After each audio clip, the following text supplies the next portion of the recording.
예, 오늘 우리에게 주신 하나님의 말씀은 사도행전 14장 1절로 7절에 있는 말씀입니다.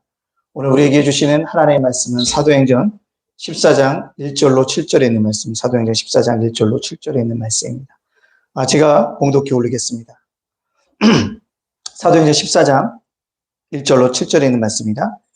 이에 이고니온에서 두 사도가 함께 유대인의 회당에 들어가 말하니 유대와 헬라의 허다한 무리가 믿더라. 그러나 순종하지 아니하는 유대인들이 이방인들의 마음을 선동하여 형제들에게 악감을 품게 하거늘 두 사도가 오래 있어 주를 힘입어 담대히 말하니 주께서 그들의 손으로 표적과 기사를 행하게 하여 주사 자기의 은혜의 말씀을 증언하시니 그 시내의 무리가 나누어 유대인을 따르는 자도 있고 두 사도를 따르는 자도 있는지라.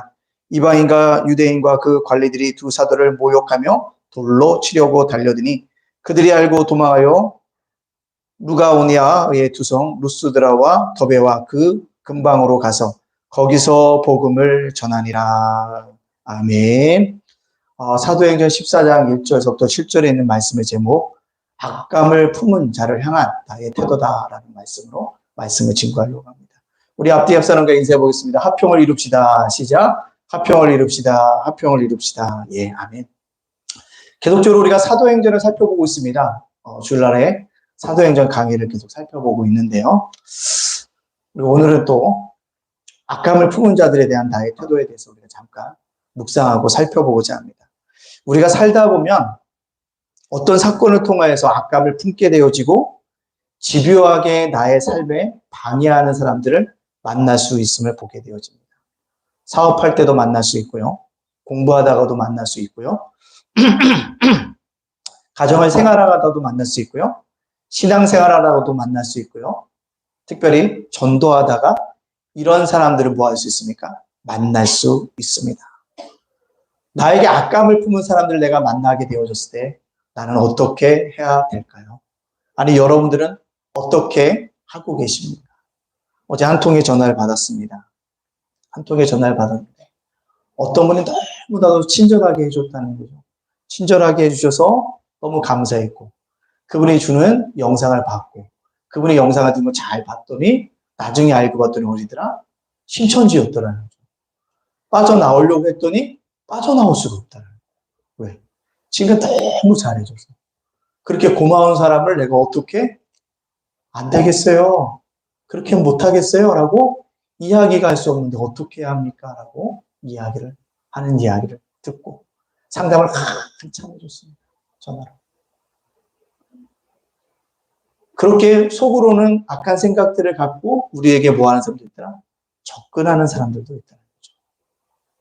우리는 그들에게 오늘의 말씀에는 해당되어지지 않지만 악감을 품은 자들이 우리에게 나왔을 때 어떻게 해야 되는가를 살펴보기로 원합니다. 오늘 본문 말씀 보면 바울과 바나바가 제1차 전도 여행을 하고 있습니다. 비시디오 안디옥에서 놀라운 부흥의 역사가 일어났고 전도의 현장들을 그들이 목격했습니다. 들뜰 마음으로 어디 옵니까? 이고니아로 옵니다. 이고니아에서도 분명히 하나님께서 비시디 안디옥에서 하셨던 그 놀라운 능력들을 베푸실 것을 믿고 담대하게 그들이 뭐합니까? 복음을 증거합니다. 여기서 복음이라는 것은요, 예수님의 삶과 죽음과 부활을 이야기합니다. 담대하게 증거하고 있다는 것입니다. 근데 문제는 그들이 이렇게 분명하게 똑같이 복음을 증거했는데 2절 말씀에도 보니까 이런 현장이 일어난다는 거죠. 그러나 순종하지 아니하는 유대인들이 이방인의 마음을 선동하여 형제들에게 악감을 품게 하거늘. 뭘 품게 했다고요? 악감을. 악한 감정을 뭐 했더라? 품게 만들었다는 것입니다. 두 사도에 대해서 악한 감정을 드러내도록 뭐 했다는 거예요? 선동하고 있다는 사실들을 우리에게 보여주고 있습니다. 그리고 그들은요, 바울과 바나바의 악감을 품게 되니까 뭐합니까? 배척합니다. 또 뭐합니까? 핍박합니다. 그뿐만 아니라 조직적으로 공격하고 있음을 알 수 있습니다. 5절에 뭐라고 얘기하고 있습니까? 이방인과 유대인과 그 관리들이 두 사도를 모욕하며 돌로 치려고 달려드니 이방인과 유대인과 그 세 번째가 중요해요. 그 관리들이 뭐요? 정치적인 조직들을 이용해서 정치적인 지도자들을 이용해서 조직적으로 두 사도를 뭐하고 핍박하고 돌로 치려고 죽이려고 하고 있다는 사실들을 우리에게 보여주고 있습니다.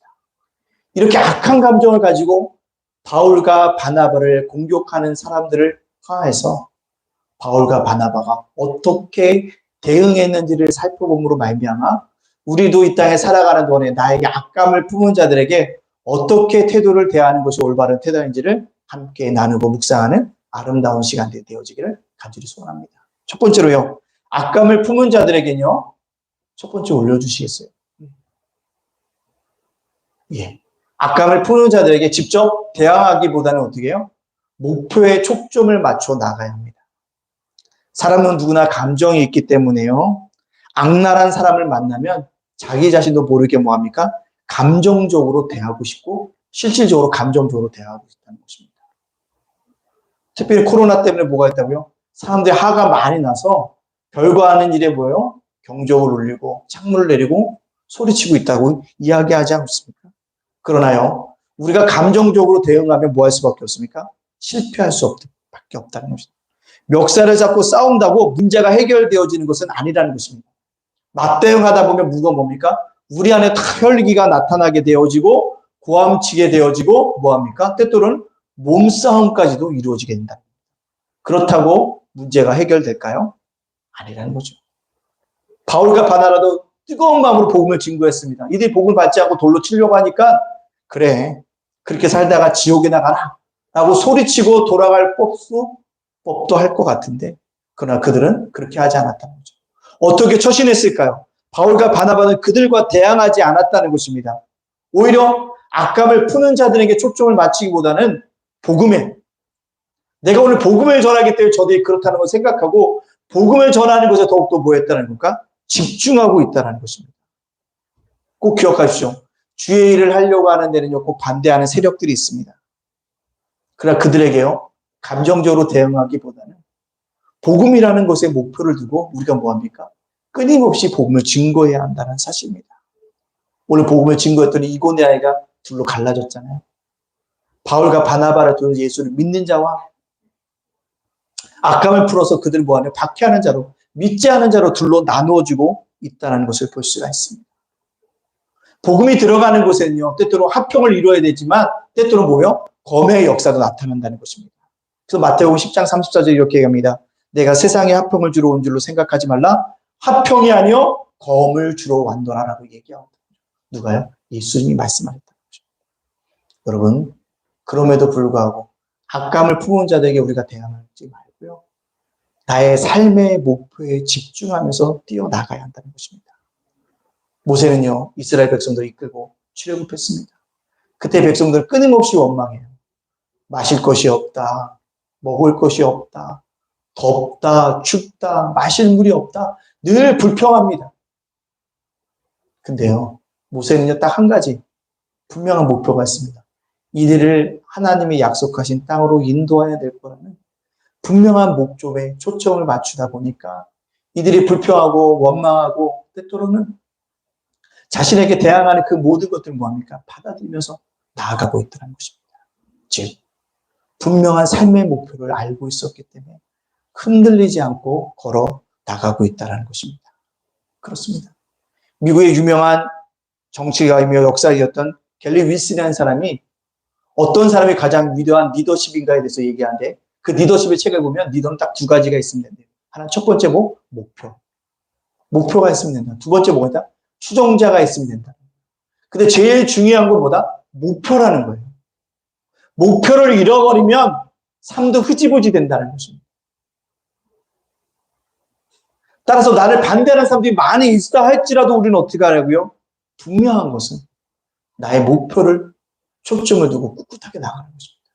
오늘 바울과 사도 바울이 그렇다는 거죠. 그들이 자신들을 향해서 공격하거나 돌로 치려 하거든 상관없이 뭐합니까? 담대하게 복음을 증거하고 있다는 것입니다. 왜요? 자신의 삶의 목표는 전도하기 위함이었기 때문에 그렇습니다. 내가 오늘 이고니아 사람들 전도해야지라는 분명한 복음의 목표가 있었기 때문에 그들과 일일이 대항하지 않고 끝까지 목표에 초점을 두고 끝까지 전하고 있다는 것입니다. 3절에 뭐라고 얘기하고 있습니다. 이렇게 얘기하고 있습니다. 두 사도가 오래 있어 주를 힘입어 담대하게 말하니 주께서 그들의 손으로 표적과 기사를 행하게 하여 주사 자기 은혜의 말씀을 증언하시니 두 사도가 오래 있어 주를 힘입어. 박해하는 사람들이 있었음에도 불구하고 오래 있었다는 것입니다. 오래 머물러서 거기서 뭐하고 있었을까요? 놀았을까요? 아닙니다. 복음을 증거했습니다. 잠잠했을까요? 아니요. 잠잠하지 않고 끊임없이 외쳤다는 것입니다. 그것이 그들에게 있었다는 것입니다. 그들은 어떠한 순간에서도 뭐요? 복음을 증거했다는 거다. 그래서 7절에 이렇게 얘기하고 있잖아요. 거기서 복음을 전한다. 어디서든지 뭐했다? 복음을 전했다는 것입니다. 피해가는 것도 있으면서도 불구하고 복음을 증거했다는 것입니다. 오직 초점을 삶의 목표를 맞추었기 때문에 그렇다는 것입니다. 그렇습니다. 우리가 인생을 살다 보면 집요하게 방해하는 나에게서 악의에 찬 사람들을 내가 만날 수 있습니다. 그럴 때 우리가 어떻게 할까요? 혈과 육으로 싸워서는 안 됩니다. 왜요? 에베소 6장 12절에 우리에게 이렇게 얘기하고 있습니다. 에베소서 6장 12절에 우리의 씨름은 혈과 육에 대한 것이 아니요 정사와 권세와 이 어둠의 세상의 주관자들과 하늘에 있는 악의 영들에게 대함이라. 우리의 씨름은 혈과 육에 대한 게 아니라는 것입니다. 결국 영적인 것으로 바라보고 사탄이 나를 공격한 것을 바라보고 사탄의 세력에 뭐예요? 대응하는 자세를 가지고 끊임없이 나가야 한다는 것입니다.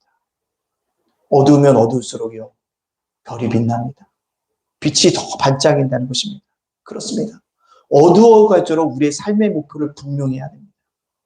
팬데믹이 벌써 2년 가까이 이제 우리에게 엄습하고 있어요. 그러다 보니까 신앙인들이 놓치는 것이 있다면 신앙의 목표입니다. 주님이 나를 이곳에 왜 보내주셨지? 이 어려운 시대에 나를 왜 살게 해주셨지? 밥벌이도 안 되는데 나를 왜 이렇게 했을까라고 할 때, 나의 신앙의 목표가 흔들리지 않도록 뭐요? 신앙의 목표를 다시 잡아가야 합니다. 근데 신앙의 목표를 자꾸 놓치려고 해요. 삶의 문제가 다가오고 여러 가지 문제가 되고다 보니까 자꾸 내려놓으려고 한다는 것입니다. 아닙니다. 여러분 다시 신앙의 목표를 잡고 끊임없이 전진해 나가야 하는 것입니다. 왜 여러분을 이 땅에 예수님이 보내주셨을까요? 왜 예수님이 여러분들을 위해서 십자가에 2000년 전에 죽으셨을까요? 그리고 오늘 우리가 어떻게 삶을 살아가는 것이 그리스도인으로 합당하게 살아가는 모습일까요? 삶의 목표가 분명한 사람은요, 행동으로 나타나게 되어집니다. 목표가 없기 때문에 뭐 하는 거예요? 결단하지도 못하고 세월의 흐름에 그냥 흘러갈 수밖에 없다는 것입니다. 사도 바울도요, 복음을 증거하면서 엄청난 핍박을 당합니다. 매도 맞고요, 감옥에 갇히기도 하고요, 배가 파손되기도 하고요, 강도의 위협을 당하기도 하고요, 유대인과 이방인의 위협을 당했지만 끝까지 복음을 증거할 수 있었던 이유는 단 한 가지입니다. 나의 삶의 목표, 복음 증거라는 것이죠. 그것을 위해서 모든 그 고난과 역경들을 이겨내고 나아가고 있다는 것입니다. 요셉을 보세요. 꿈을 꾸면 꿈을 꿀수록 집요하게 형들이 그를 뭐합니까? 싫어해요. 미워합니다. 그것을 알고 있었어요. 그럼에도 불구하고 그는 흔들림이 없어요. 형제들에게 인신매매 당하잖아요. 중년 여성으로부터 유혹을 당하잖아요. 감옥에 갇히잖아요. 그런 모든 상황에서 요셉이 어떻게 대처합니까? 감정적으로 싸웁니까? 아니에요. 원망하고 꿈을 포기합니까? 아니에요. 고난을 당하면 당할수록 나의 삶의 목표를 분명히 부어잡고 달려나가고 있다는 것입니다. 그게 우리 그리스도인의 신앙의 모습이고 삶의 목표라는 것입니다. 악감을 품은 반대자를 만날 때 오히려 나의 삶의 목표가 무엇인가를 분명하게 부어잡을 수 있는 우리 예담 가족들이 되어져야 합니다. 여러분들, 주님이 여러분을 부르셨어요. 주님이 여러분을 사랑하고 계십니다. 주님이 여러분들 예담교를 섬기라고 말씀하셨습니다. 그렇다면 여러분의 삶의 목표를, 신앙의 목표를 다시 한번 조정하고 끊임없이 달려나갈 수 있는 우리 예담 가족이 되어져야 합니다. 반대자를 만나며 원망하거나 그를 배격하기보다는 주어진 나의 삶의 목표를 다시 부어잡을 수 있는 기회로 삼고 나아갈 수 있는 우리 모두의 태도를 보일 수 있는 예담 가족들이 되어지기를 간절히 바랍니다. 두 번째로요, 악감을 품은 자들 앞에서 우리가 어떻게 해요? 자선의 방법이라도 선택해야 한다는 것입니다. 반대자가 집요하게 방해를 할 때 목표를 이룰 수가 없을 것 같아요. 그 목표를 포기해야 될까요? 아닌 것입니다. 뭐예요? 자선의 방법을 선택해야 한다는 것입니다. 어떤 사람들은 자선의 방법이 꼭 실패처럼 여겨질 때가 있다는 것입니다. 꼭 그렇지만은 않습니다. 공부 잘하는 사람은요, 우연히 공부 잘하는 게 아니에요. 그 나름대로 뭐가 있습니까? 공부법이 있습니다. 어떤 사람이 부산에 가려고 해요. 부산 가려고 하는데 길이 막혀요. 그 부산을 가지 말란 뜻인가라고 포기하는 것이 아니라 다른 우회 도로는 없는지 살펴볼 수 있는 것이 여유가 있어줘야 한다는 거죠. 오늘 바울과 사도 바울이 끊임없이 이고니아가 뭐합니까? 악감 품고 돌로 치려고 죽이려고 하다 보니까 그가 뭐합니까? 도망가잖아요. 도망간다는 것입니다. 어디로? 자기에게 복음을 증거하기 위한 곳으로 그가 가고 있다는 것입니다. 3절에도 보면 두 사도가 오래 있어 주를 힘입어 담대히 말하니 주께서 그들의 손으로 표적과 기사를 행하게 하여 주사 자기 은혜의 말씀을 증언하시니 핍박이 일어나니까 복음을 증거할 때 뭐가 일어났다고요? 표적과 기사가 일어납니다. 표적과 기사가 일어났다면 이들이 말하는 것이 진실이라는 것을 주님께서 놀라운 특별한 쪽으로 보여주시는 사건입니다. 그럼에도 불구하고 그들은 이고니아 사람들이 뭐였다는 거예요? 믿지 않았다는 거죠. 믿지 않았다는 것이야. 오래 있어. 표적과 기사가 일어났음에도 불구하고 믿지 않더라는 것입니다. 5절에도요. 이방인과 유대인과 그 관리들이 두 사도를 모욕하며 돌로 치려고 죽이려고 달려들고 있다는 것입니다. 그때 그들이 어떻게 합니까? 6절에 얘기하고 있잖아요. 6절입니다. 그들이 알고 도망하여 루가오니아와 두성, 루스드라와 더베아 그 근방으로 가서 그들이 그 모든 사항을 알고 뭐 했다고요? 도망했다는 것입니다. 피신했다는 것입니다. 여러분들, 바울과 바나바가 악가의 품자리고 오래해서 복음을 증거했고요. 표적과 이사가 나타났음에도 불구하고 오히려 악가의 품은 자가 적고 늘어나니까 결국 뭐하는가? 피해야 한다는 것입니다. 자선의 방법은 뭐더라? 선택하고 나아가고 있다는 것을 우리에게 보여주고 있습니다. 왜요? 그들이 죽음이 두려워서 피한 것일까요? 아니라는 것입니다. 똥이 무엇을 피합니까? 더러워서 피합니까? 더럽기 때문에 피하는 것이죠. 즉 사도 바울은요. 바나바와 함께 복음의 목적을 성취하기 위해서 때로 뭐 할 수 있습니까? 자선의 방법을 선택할 수도 있다는 것입니다. 어떤 사람은 비겁하다고 얘기할 수 있겠지만 그것은 비겁한 것이 아닙니다. 복음을 효율적으로 더 많은 사람들에게 전하기 위한 방법일 수 있다는 것입니다. 부자 되는 길이 되게 많아요. 근데 한 가지에 막히면 다른 것에 하라고 얘기를 해요. 다른 것에 투자를 하라고 얘기합니다. 한 곳에만 얘기를 하는 것이 아니에요. 중요한 것이라는 것입니다. 우리가 이 땅에 행복한 가정을 이루기 위해서 행복한 가정이 이룰 수 있는 방법은 뭔가 택해야 돼요. 이것이 최선이라 생각했는데 이것이 안 되면 뭐예요? 차선의 방법을 선택해야 하는 것입니다. 공부를 잘하려고 하는데 공부하는 방법을 몰라요. 그때 내 다음에 차선을 선택하는 것입니다. 그게 중요한 거죠. 앞문이 막혔다고 모든 것을 포기하고 내려놓는 것이 아니라 다른 문이 없는지 살펴볼 수 있는 것, 그 마음, 그것이 바로 차선이라는 것입니다. 열리지 않는 문만 바라보면서 원망하고 불평하고 발길질하는 것이 아니라 다른 길이 없는지 눈을 돌려보는 것. 지름길이 막혔으면 우회 도로로 가면 되어지고 대로가 막혀서 소도로로 가면 되는 겁니다. 그게 중요한 거죠. 미국의 32대 대통령이었던 루즈벨트가 있습니다. 루즈벨트는요, 아버지가 50살에 난 쉰둥이에요. 근데 그는 태어나자마자 늘 꿈을 얘기하면 나는 미합중국 대통령이 되는 게 꿈이야 라고 얘기했습니다. 그래서 대통령이 되려니까 뭘 하려고 살펴보니까 변호사가 돼야 돼요. 그래서 변호사가 됩니다. 그 다음 뭐예요? 하원 의원이 되니까 하원 의원이 돼요. 그 다음 뭐가 돼요? 상원 의원이 됩니다. 승승장구합니다. 선거에 나갈 때만 됩니다. 결국 부통령 선거에 나갔다가 뭐합니까? 실패했어요. 근데 그 충격과 그때 그 부통령이 선거를 하면서 과로가 그에게 뭐였어요? 소아마비로 다가옵니다. 소아마비가 되어버렸어요. 충격과 그 과로로 인해서. 그가 모든 삶을 내려놓았을 때 그가 만난 사람이 누굽니까? 우리가 알고 있었던 헬런 켈러를 만납니다. 아, 저희는 나보다도 더 어려운 삶에서 저걸 어떻게 이겼을까? 그렇구나. 내가 이제 인생의 목표가 대통령이 되는 것이 아니라 뭐 하는 거구나? 나의 장애를 이기는 것이 곧 내 인생의 성공이겠구나라고 생각해서 7년 동안 끊임없이 재활 치료를 받게 되었습니다. 누가 뭐래도 7년 동안 재활 치료를 받은 후에 뭐 합니까? 드디어 헬처에 앉게 되어지는 축복을 누리게 됩니다. 그게 헬처를 앉은 후에 뭐가 됩니까? 미국의 대통령이 됩니다. 그리고 2차 대전을 승리로 이끈 대통령이 되고 무려 미국 역사상에 처음으로 12년 동안 대통령으로 재직한 유일한 누가 됩니까? 대통령이 되겠나. 대통령이 꿈이었어요. 그게 무너졌을 때 차선의 방법을 택하잖아요. 내 장애를 이기는 것이 최선의 인생이라고. 그랬더니 그 장애를 극복하려고 노력했더니 결국 뭐가 되더라? 대통령까지 되더라는 것입니다. 우리가 선택하는 차선의 방법이 때로는 뭐였어요? 나를 성공으로 이끌 수 있는 인생의 길일 수도 있다는 사실들을 우리가 깨달아 알아야 합니다.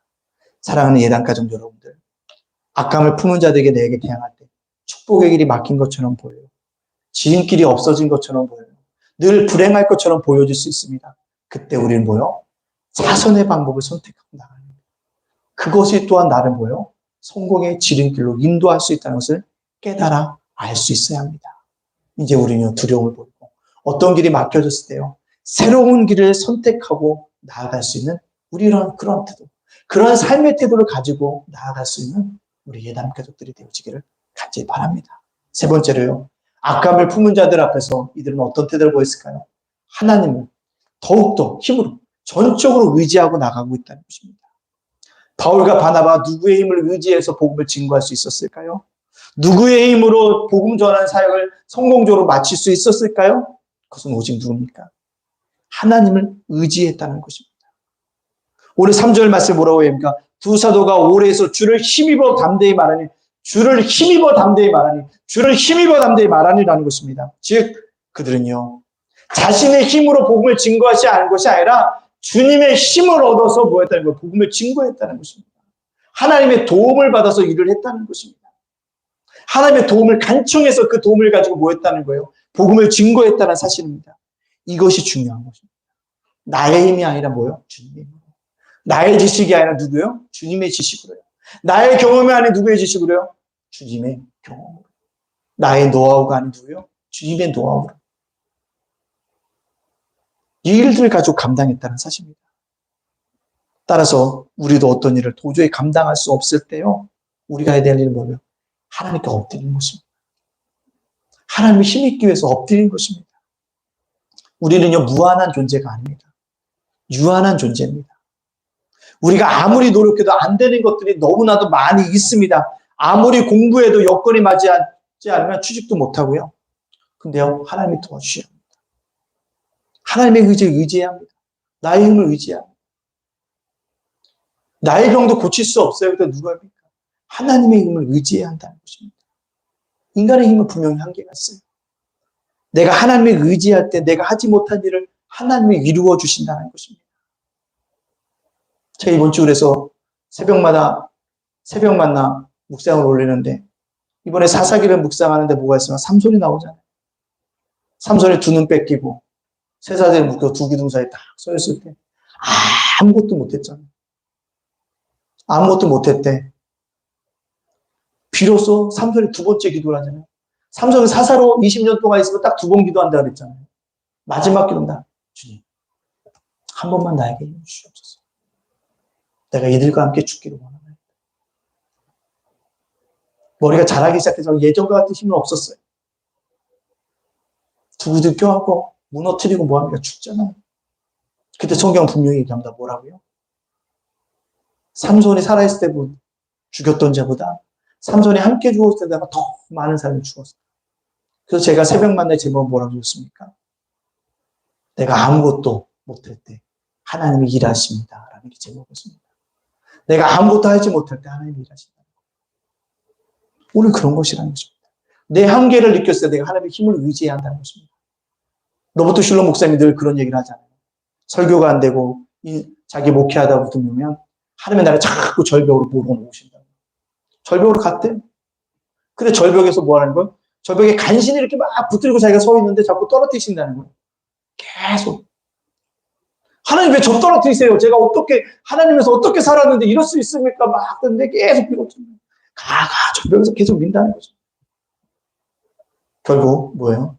절벽에서 떨어져 한참 떨어지고 있는데 뭐가요?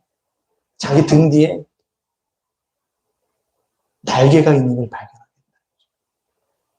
근데 그 날개를 자기 힘으로 움직일 수가 없어요. 그때 누가요? 하나님이 날개를 움직여주시는 걸 느낄 때 뭐 하더라? 떨어지는 절벽 가운데 자기가 올라오더라는 것입니다. 그 느낀 게 뭐야? 나에게는 누가 있구나? 하나님이란 인생의 날개가 있구나. 내가 모든 것을 포기하고 내가 모든 것이 안 된다고 내려놓을 때 비로소 하나님이 내 등 뒤에서 내 날개가 되어주셔서 날개를 쳐서 올라가게 하여 주시는구나. 그래서 깨달았던 거죠. 그래서 그게 주님께 힘이 있는 데. 사도 바울이 오늘 그랬다는 거죠. 바나바가 그랬다는 것입니다. 주를 힘입어. 이제 못하겠어요, 주님. 이제 돌 맞아 죽을 것 같아요. 도망가려고 합니다. 그때 주님께서 뭐예요? 날개를 쳐주시니까 표적과 기사가 일어나는 것이고 놀라운 역사가 일어나는 것입니다. 그리고 은혜의 말씀을 돕고 담대하게 그들에게 선포되어지게 되어지는 것입니다. 따라서 우리는 이것을 믿어야 합니다. 내가 아무도 하지 못할 때 하나님께 전적인 힘을 볼 때 비로소 주님이 나의 날개가 되어주셔서 나를 날아오르게 하실 수 있다는 것입니다. 따라서 우리는요, 그렇게 구원받은 백성이기 때문에 우리는 결코 거지처럼 살아서는 안 됩니다. 우리가 힘들고 어려울 때 이 말씀 꼭 묵상하여 나가야 한다는 것입니다. 힘입으라는 얘기는 이사야서 40장 29절 말씀에 이렇게 얘기하고 있습니다. 피곤한 자에게 능력을 주시며 무능한 자에게 힘을 더하시나니 누가요? 주를 힘입는 자에게 능력을 주시며 힘을 더하신다고 합니다. 사사기 40장 31절에 이렇게 얘기하고 있다는 거죠. 오직 여호와를 앙망하는 자는 새 힘을 얻으리니 독수리 날개치며 올라간 같을 것이요 다른 박질하여도 곤비치 아니하겠고 걸어가도 피곤치 아니하겠다. 누가요? 주를 힘입는 자들에게. 또 뭐라 합니까? 이사야 45장 3절에 이렇게 얘기합니다. 내게 흑암 중에 보아와 은밀한 곳에 숨은 재물을 주어서 너로 지명하여 부른 자가 나 여호와 이스라엘 하나님인 줄 알게 하리라.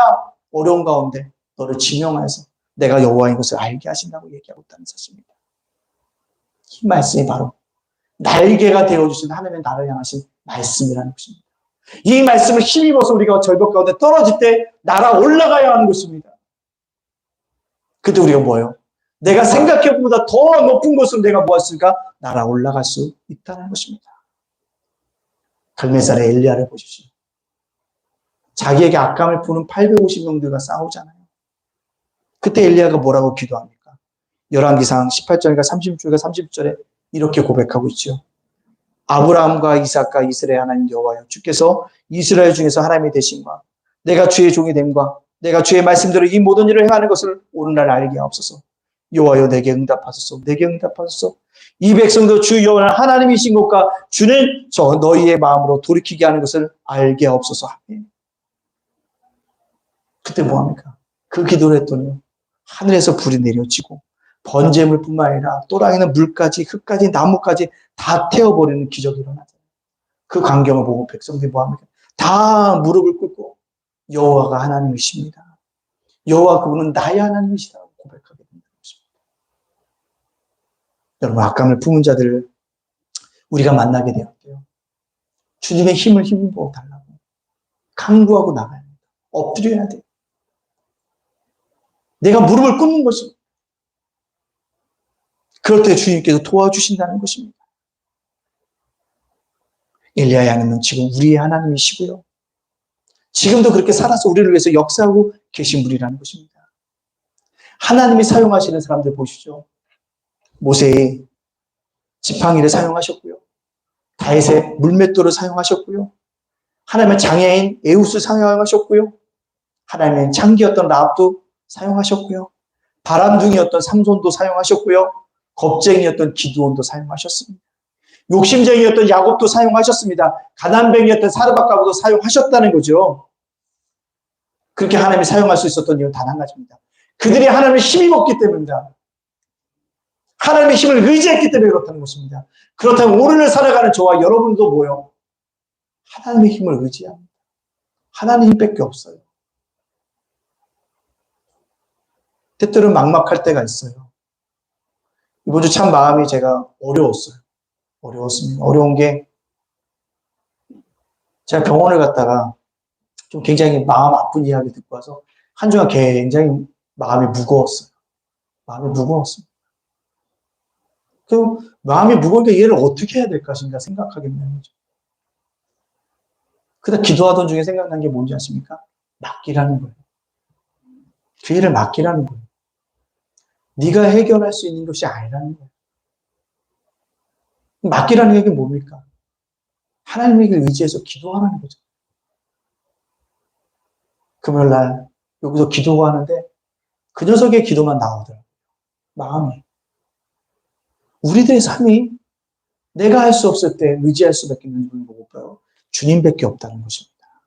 우리 꼭 이것을 깨닫고 악감을 푸는 자를 만났을 때 더욱더 주의 힘을 의지할 수 있는 기회로 삼고 그런 태도를 맞이할 수 있는 우리 예단 가족들이 되어지기를 간절히 원합니다.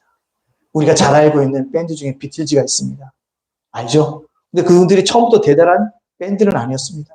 그들이 무명 시절에요. 1960년부터 1962년 동안까지 독일의 함부르크 그룹 한 클럽에서 하루에 8시간씩 일주일을 2년 동안 하루도 빼놓지 않고 연주를 했다.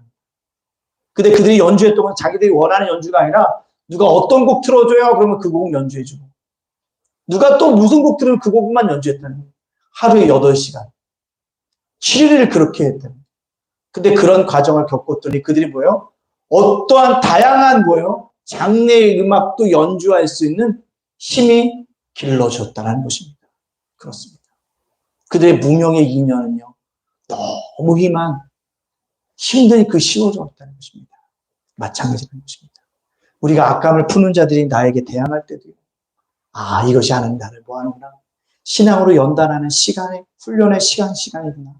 그것을 깨닫고 그걸로 믿음 가지고 주를 힘입어서 잘 극복하고 나아감으로 말미암아 우리가 합당한 믿음의 태도를 그들에게 보일 수 있는 그런 자들이 되어져야 합니다. 악감을 푸는 자들에게 직접적인 대항하기보다는요. 삶의 목표에 초점을 두고 끝까지 달려나가는 것입니다. 악감을 품은 자들에게 나타나면요. 이 길이 꼭 옳은 길이 아니라 자선의 방법으로 선택할 수 있는 삶의 태도를 선택해야 한다는 겁니다. 또요. 그 목표를 이루게 하시는 나가 아니라 누구요? 하나님의 힘인 것을 알고 그분을 의지하고 나아감으로 말미암아 이 땅 속에서 하나님께서 원하시고 하나님께 기뻐하시고 하나님께서 정말 영광 돌리는 그런 믿음의 자녀로 살아가는 저와 여러분이 되어주시기를 주님의 이름으로 축복합니다. 아멘. 기도하겠습니다. 기도할 때 주님의 삶의 태도를 분명히 간직하기를 원합니다. 악감을 품은 자들이 있습니까? 직접 대응하는 것이 아니라 삶의 목표를 분명하게 하여 주시옵소서. 초점을 맞추게 하소서. 주님, 악감을 품은 자들이 나타납니까? 자선의 방법을 선택할 수 있는 지혜를 주십시오. 주님, 어떤 순간에도 아버지 하나님, 그 모든 것을 이루게 하시는 그 하나님인 것을 알고 하나님의 힘을 의지하며 살아갈 수 있도록 인도해달라고 주신 말씀을 기억하며 우리가 결단의 기도를 주님 앞에 올리며 담대해 나가도록 하겠습니다. 함께 기도하겠습니다. 사랑과 내가 봉사하시는 하나님 감사합니다. 은혜가 있기 원합니다. 하나님께 우리 붙드시고 우리를 인도하여 주시는 아름다운 삶의 역사가 일어날 수 있도록 주께서 허락하시고 인도하여 주시는 아버지 귀한 역사들이 있게 하여 주시기 원합니다. 아버지 인생을 살아가다 보면 나에게 악한 품은 자들이 나타나게 되어집니다. 그들에게 내가 어떤 신앙의 태도를 보일 수 있겠습니까? 그것은 직접 대응하고 부딪히고 감정적으로 싸우는 것이 아니라 삶의 목표를 분명히 하고 달려나갈 수 있도록 우리 삶을 주장해 주시고 우리를 인도하여 주시기 원합니다. 자잘의 방법을 선택할 수 있도록 인도하여 주시고 이 모든 것을 이루게 하시는 하나님의 힘을 의지하며 살아갈 수 있는 우리 믿음의 예단교회 성도 다 되어질 수 있도록 하나님께서 붙잡으시고 인도하여 주시는 귀한 역사가 있게 하여 주시옵소서. 감사드리며 예수님의 이름으로 축복하며 기도합니다. 아멘. 두 번째로 기도할 것은요. 예단교회를 천촌동에 세우셨는데 주님 하나님이 예단교회를 책임져 주시고 부흥과 성장시켜주는 놀라운 은혜가 있기를 원합니다.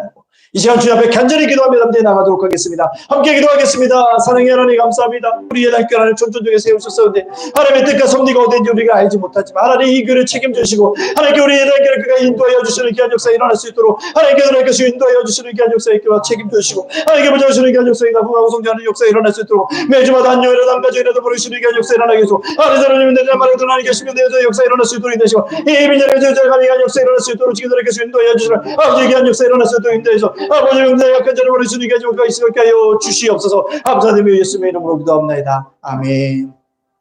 세 번째로 기도하겠습니다. 주님, 우리 사랑하는 성도들이 하나님을 사랑하고 교회를 사랑하고 이 절을 해서 섬겨갈 수 있도록 하나님 그들을 깨워달라고 다시 한번 신앙의 목표를 분명히 하시게 해달라고 우리 성도들을 위해서 이 시간 합심해서 기도하겠습니다. 사랑과 내가 봉사하시는 하나님 감사합니다. 우리 예단교회 속한 성도도 있습니다. 온라인 예배드는 예배드는 아버지 그들의 삶의 목표를 신앙의 목표를 분명하기를 원합니다.